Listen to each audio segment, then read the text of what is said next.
के दिन बनल रही टूटल बिखर गए, साथी मिलल रहे दिल के बिछड़ गए, साथी मिलल रहे दिल के बिछड़ गए। सीता के दिन बनल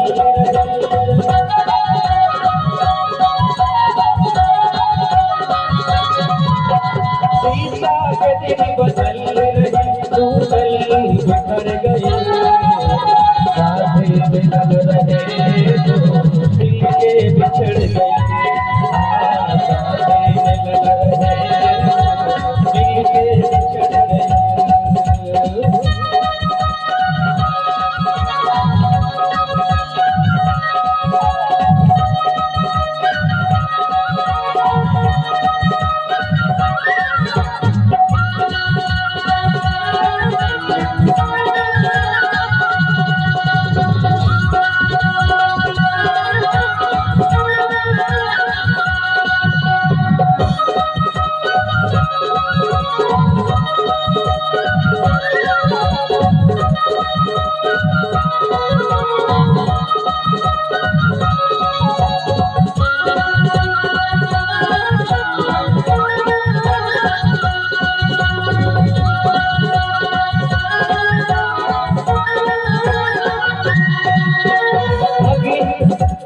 भगिया गजब के लिखले हाय रे, साथी मिलल रहे दिल के बिछड़ गए, साथी मिलल रहे दिल के बिछड़ गए। भगिया गजब के लिखले हाय रे हमर विधाता, जिंदगी बोझ फैलवाया दुख जियल नाही।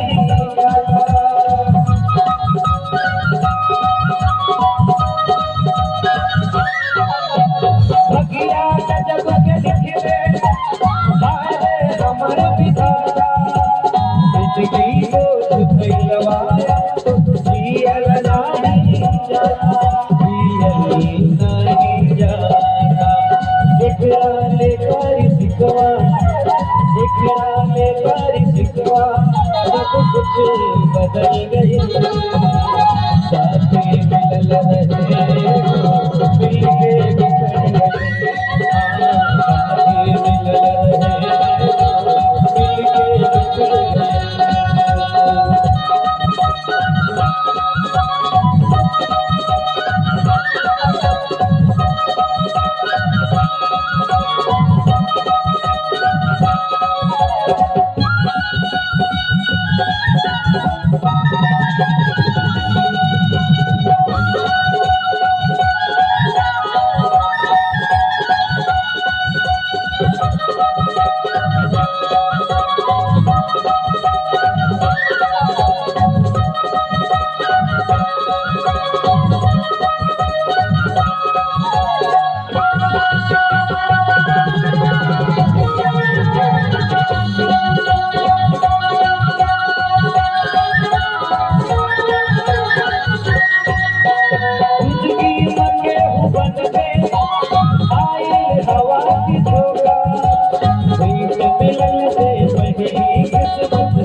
मिलना और बिछड़ना, मिलना और बिछड़ना, पाना और गाना गवाना, पाना और खोना, मिलना और बिछड़ना, पाना और खोना, हंसना और रोना, यही जिंदगी की रीत है। मिलना और बिछड़ना, पाना और खोना, हंसना और रोना, यही जिंदगी की रीत है। जिसने इन सब का सामना कर गया, जो इन सब का सामना कर गया,